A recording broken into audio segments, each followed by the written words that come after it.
На планерке по вопросам ЖКХ в окружной администрации ресурсоснабжающей организации управления округов и пригородов отчитались о текущей работе. На сегодняшний день все предприятия города работают в штатном режиме. Санитарное состояние города удовлетворительное. Автодорожный округ затронул вопрос плановых отключений электричества, которые длятся около 6 часов и затрагивают частный сектор, у которого в основном газовое отопление, а резерва хватает только часа на 3. На вопрос ответили представители центральных электрических сетей. У нас на сегодняшний день выполняется работа по графику капитального ремонта воздушной линии 6 киловольт, линия СТМ с Южной, это у нас Покровский тракт, 6, 7, 8 километр, левая сторона.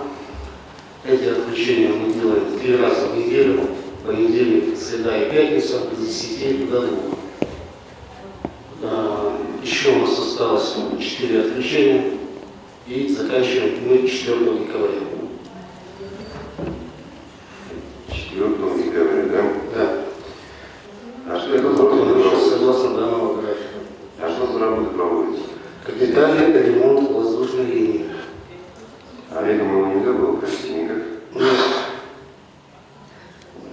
У нас есть труднодоступные места, к которым подъезд возможен только в зимнее время. Да, хорошо. Поручение в адрес ЕДДС.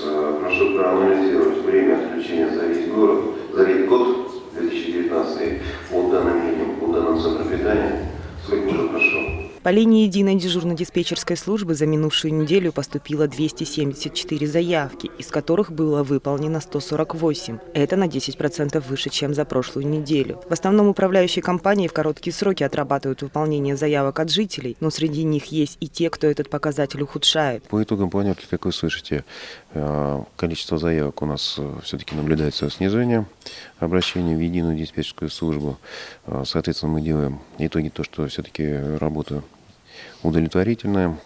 Есть определенные вопросы к ряду управляющих компаний, по которым даны поручения в адрес территориальных органов управления провести беседы, разъяснение прав непосредственно жителей о том, что они имеют возможность при собственном желании, при собственном безусловном участии провести работы по смене данных управляющих компаний.